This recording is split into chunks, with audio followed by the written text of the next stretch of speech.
everybody, welcome back. Monday Morning Briefing, episode number 94. It's June the 26th, and it's actually a Monday. We've been really busy here in the shop over the last couple weeks. If you're following us on Instagram and YouTube and things, we've put out 2 new project videos, some other videos. We're just working on some other ones that we've got going as well. Weekender bag is on that list, so have no fear, it is coming. We've gotten a few emails, people asking what happened to the Weekender bag. It's just a big project. It's gonna be a big pattern. It's gonna be an involved project. It's gonna be really complicated. So to get things started and kind of get everybody prepped up for the Weekender bag, we've come up with 2 new pattern packs this last month in June that are pretty easy. These are pretty simple builds. One went out last week, which is the eyeglass case. It's just something that I've been wanting to make for quite a while. And then I recently started having to use a pair of readers occasionally in the shop, and I thought that's a great little easy beginner project. If you're just getting started in leatherwork, you don't even have to tool it. It goes together really well. So if you haven't checked out that video, be sure and go back. It was last week that it came out, but there is a pattern pack, both digital and printed for that one, as usual, like we always do. And then we also did the one before that was the iPad sleeve. This one was really popular. A lot of people, I've already seen some people make some of these, and they've done a fantastic job. Again, this is a pretty simple project. It's a little more involved than the eyeglass case, but it's just a really neat little project. You can make it out of just some real nice chap leather accent tool, this panel on the front, and this is a great beginner project as well. We've got another pretty simple project coming out this week. Hopefully it'll be out by Friday. You're gonna wanna get it signed up for the Leathercraft newsletter. What we've been doing the last couple project videos, I don't know if we'll do it on every single project video, but we've tried it out on the last few just because once I've got the pattern pack done, the video is shot and edited, and everything's ready to go, that's usually when I turn in the PDF file to our printers, and they've got to print and produce the product, obviously the printed pack. And so we're usually just waiting on that to drop the video. So what we went ahead and did, because we always have people, we'll tease it out on Instagram, and people will message me or email me and say, hey, just put me down for one when they get there. I just want to know that I got a copy so that in case they sell out, because some of our pattern packs do sell out, and that puts them in a back order there for just a minute. And so what we did was we went ahead and created the product, and then we send out on our newsletter a pre-order option. And so if people want to go ahead and pre-order their copy of that pattern pack before we actually have them, then we're offering that, and it's worked out really well. And then once they get here, all we've got to do is package them and send them out, and you've got them. And a lot of times you'll get the pattern, depending on how long it takes them to make the pattern, you may have the pattern before the video actually drops on YouTube. And so that's kind of a good option. So if you want kind of early access to upcoming patterns, new patterns that are going out, things like that, then you want to be sure and get signed up for the Leathercraft newsletter at dgsaddlery.com. There's forms on almost all the pages on that website, and you can get signed up for the newsletter. There's also other things we send out, just kind of newsletter only information. Sometimes we'll put together all the videos and different things, podcast information, stuff like that. And any kind of specials or deals we'll usually send out through the newsletter first. But the project that's coming out this week is gonna be really simple to put together. I mean, this thing, you can put it together, and once it's tooled and ready to go, got all your edging done, you can probably put this thing together in about 20 minutes. It doesn't take any time at all. Designing the pattern though, that took me probably 4 or 5 of these to make, to get the pattern dialed in just right. And it's a really neat idea. It's out of our wheelhouse as far as normal products that we build as a saddle shop, as leather craftsmen. But I think it's gonna hit a pretty good market of folks that wanna do leather work but really aren't into the Western or cowboy stuff or gear or things like that. And this is something that's kind of out of the box of normal leathercraft projects. So I'm excited about it. I'm not going to say any more about it till it comes out this week. I have teased a photo of the project and just a little teaser there on my Instagram stories, just to kind of see what the feedback was. And I think it's going to be a really neat deal. It's gonna be a good project. On the pattern pack, I am designing 10 tooling patterns for that, so it'll be a large format print just because of the way the pattern is and how long it has to be. It's all cut out of one piece of leather, and we're gonna do, like I said, I'm gonna offer to add value. We're gonna do 10 floral tooling patterns for this. It's not gonna take a lot of time to tool, and it's definitely not gonna take a lot of time to put together. So it's gonna be one of those projects where, like, at Father's Day, Christmas, birthdays, those kind of things. This project you can offer your customers and really probably charge a little more than what you normally would, just because of what it is and its uniqueness. And it'll be a good money maker, hopefully, for your shop and or for your side hustle or whatever you're doing. Or you can just make them as gifts and give them away if you want to. As far as what we're working on in the shop, first I want to send out a thank you. A nice young lady that we met in Sheridan sent us a little care package of some of these Dots pretzels here. These things are good. She actually sent us a box of these, and I forgot to mention them on a Monday briefing back before we went to Sheridan. She had sent us a box of these, two bags of these, the different flavor of these pretzels here to kind of just help fuel our packing situation, getting ready to make the drive up to Sheridan and that kind of thing. And that was super nice, and we ate all of them, and the kids loved them. In fact, a part of one of the bags made it on our trip to Sheridan because we hadn't finished them, so we took them with us. And then when we were there and we got to meet her, she was telling my wife about this kind. This is some cinnamon sugar seasoned ones, which I'm not a big sweet eater unless it's Bluebell ice cream. And so I was kind of iffy on those, but they're really good. In fact, one of the bags is already finished. So thank you for that. She also sent us a deal of coffee here from a coffee shop, I'm assuming up around where she's at. And we're really thankful for that. It's a little hot in Texas to be drinking too much coffee. I am drinking some this morning, but it's kind of, I'm more of a 1 to 2 cup kind of guy during the summertime, especially when we're having record heat numbers in June. It's not even August yet. We're already up above 100 every single day. So we're drinking plenty of water and sweet tea. Down in Texas, we drink sweet tea. So that's what we're mainly sticking with in here. But outside of that, I want to thank her for that. Thank you for sending me that. That's very, very sweet, and the kids love them. So that's great. So we're going to have to probably get on Amazon or online on their website and order some when these run out. As far as what we've been working on, I've been juggling, trying to keep the project videos coming now that we're back. Now we've got some new stuff when we go to Waco. We'll be going to Waco in August. Our classes are full. We're teaching 3 days worth of classes, and we want to thank everybody that signed up for that. We're honored that we're going to have a full house there and be able to tour. It's going to be a lot of fun. The Waco show this year is 2 days. It's Friday and Saturday. So Sunday's usually a slow day.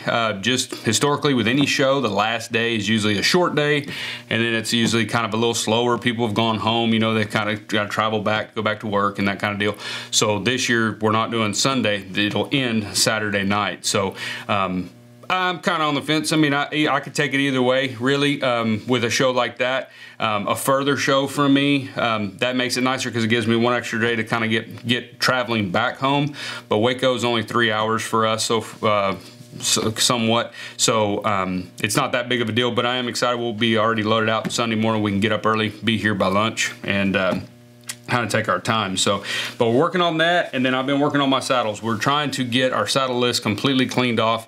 We closed our books back in January. I might have mentioned that in another Monday video, but we did that because I want to get the saddles that are on my list. I want to get those caught up, get those out of the way, and then we want to go ahead and focus on building a certain number of saddles every year that are just some that I want to build, some that I want to design. I want to do some stuff that work to where I'm not following a spec sheet, so to speak. I'm not following an order. I'm just building kind of organically what I want to build, and those will be for sale. We're not building them to keep and store. They're going to be for sale. So we're going to be working on that. Hopefully next year in 2024, I'll have a bigger schedule. I've got a plan for a certain number this year, and I've already built one, got another one started that are just for fun, just to work on my skills, work on my craft without having to worry about building it to a customer's specifications. It just makes things a little logistically easier for me.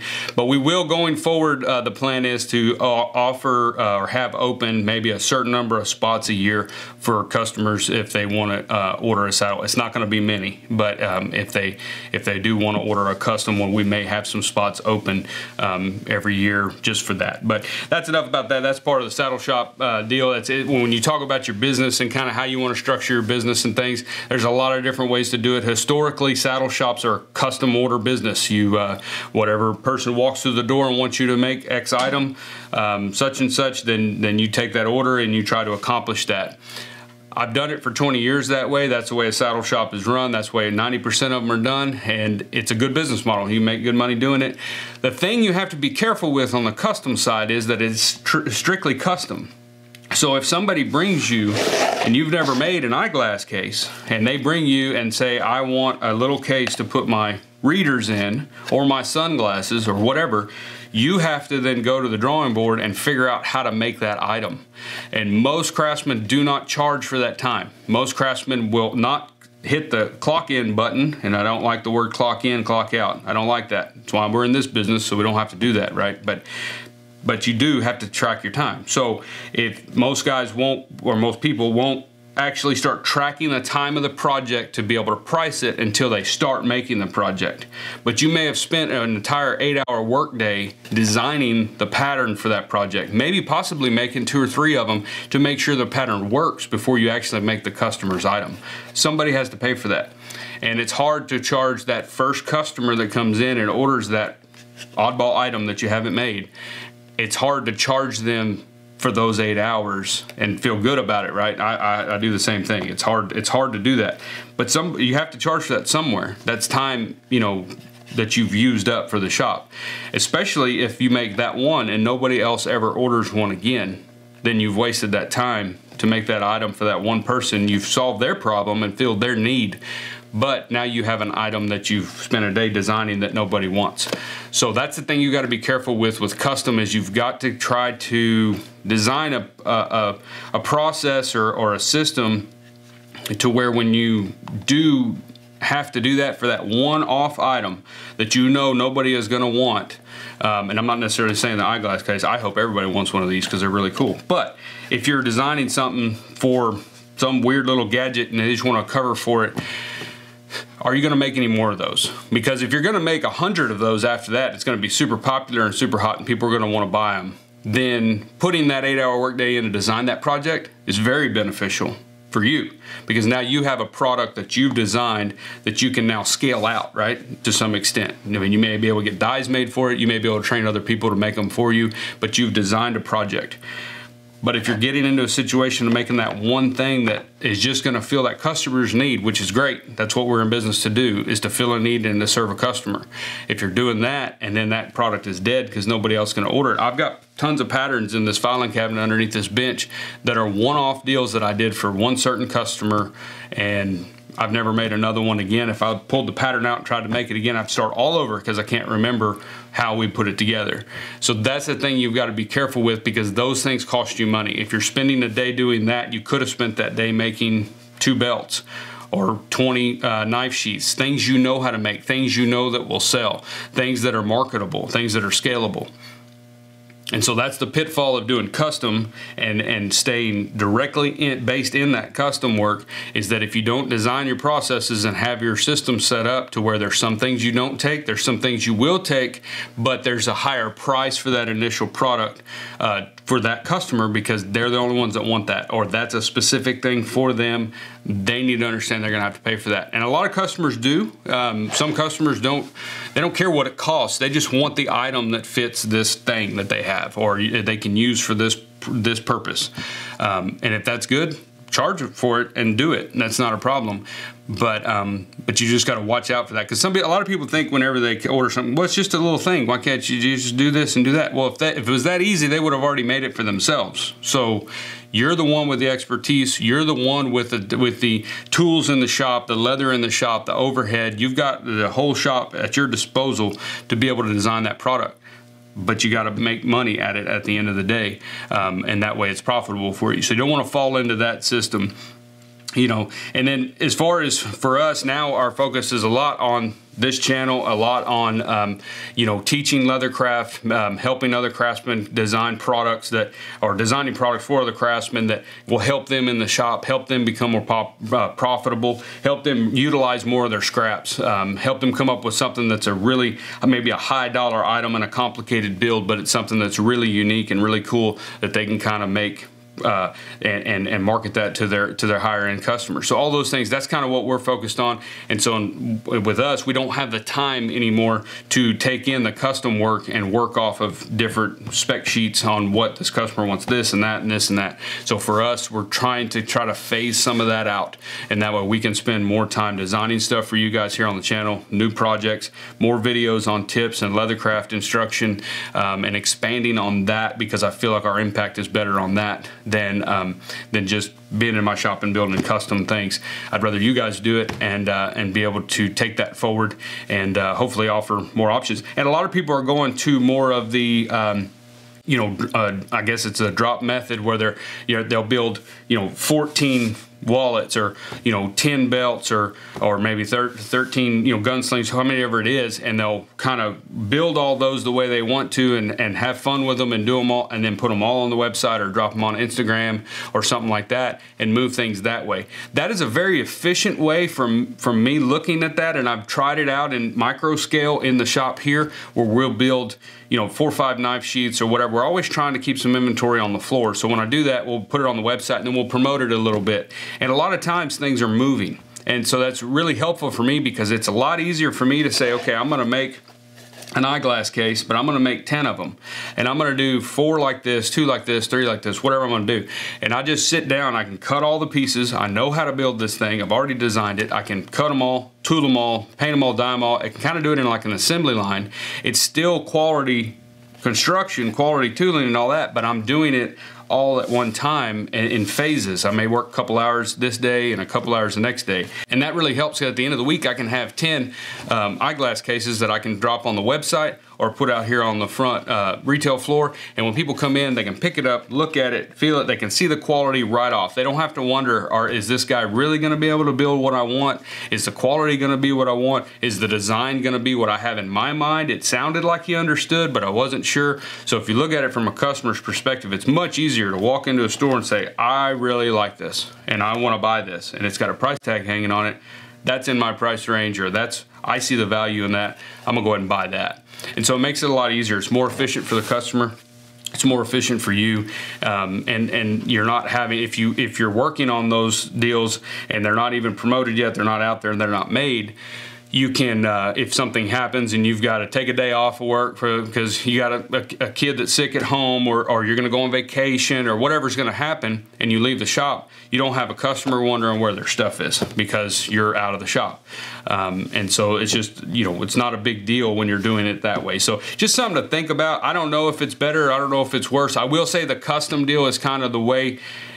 You've got a little bit more security, because if you're working on a project, then that's a customer's order. Just like on this saddle here that we're building, one of the ones, it's over here, but it's pretty far along, but we're doing some tooling on here. Like this is a paid job. So when it's done, I get paid. Versus when I build those saddles that I want to build just to sell, I'm going to build them. I'm going to invest money into the materials, some time into the building, and then we're going to set them out on the retail floor, put them on the website. If they don't sell for 2 months, I don't get paid for 2 months on that particular time span, right? So you've just got to understand that. So I would say that like the drop method or building stock inventory and not doing any custom and just building stuff that you're selling, inventory that you're selling, that's a little bit more risky because you don't know if people are going to buy it. But that's business in any way. I mean, if you start a landscaping company or power washing business, you don't know if people are going to buy your service or not. It's any business you do, you're taking that chance. You just got to have confidence in what you're doing and feel like you're offering value and service and superior service, and people are going to use it. And so it's the same thing here. But I would say like the custom, it is a lot more secure, because if you don't have any orders, you don't necessarily have to build anything and buy material and waste time in the shop. You can go do what you want. But if you have a bunch of orders, then you know, if I work 10 hours today and 12 hours tomorrow, get all these done, I'm gonna get paid, hopefully. We've talked about that in the past too, on getting paid up front on custom, and I would highly suggest that everybody do that. I don't know why we're going down this whole road here on the business aspect of it, but I felt like it was It was an interesting topic. We've talked about a lot of this kind of stuff on the podcast. If you haven't heard the podcast, go to Spotify or Apple and look up Lost Trade. It's our podcast. We interview craftsmen and craftspeople from all over the country in all disciplines. So we've got a hat maker, boot makers, silversmiths, spur makers, bit makers, saddle makers, of course, all those on there. And we just talk about how they got started, their history, you know, their kind of story, whatever they want to visit about. And then a lot of times we get on the topic of business and handling custom orders, handling payment. Pricing is a big one that we talk about. So it's very interesting. If you haven't heard it or you haven't seen it, go check that out. You can also just go to our website at dgsaddlery.com and there's a podcast button. You can click there and go there, and all the episodes are on there. The one that came out a week before last is with Robert Beard. He's a stamp maker, makes tooling stamps. Mainly his focus is pictorial carving and figure carving. He does phenomenal work. He's an icon in the industry. He's been around forever. If you've been to any leather show, you've run into him. He's just a very interesting and enlightened fellow, man. He's really cool to talk to, really fun to visit with, and I thoroughly enjoyed the podcast. Could have spent all day talking to him, but I don't know that anybody wants a 6-hour podcast, so we cut it a little bit short. But maybe one day we'll have him back on. But if you ever go to a show and see him, shake his hand, visit with him. He's a very interesting guy. But yeah, check that out. Other than that, like I said, this saddle here will be done this week. We're about to glue this seat in, finish it up, wrap it up. I've got another one started right behind me that needs to be out as soon as possible, and then the other one that we're working on. I have rearranged a few things in the shop. If you come in, if you've been here before, it's nothing big, but I kind of moved some stuff around just to kind of tidy up. We're starting to get pretty jammed up in here, and I'm trying to figure out a way where we can have enough room in here to have a small workshop and give it a go here in Moulton, and offer a little project workshop where people can come and we can do some stuff. That's our goal, hopefully, eventually.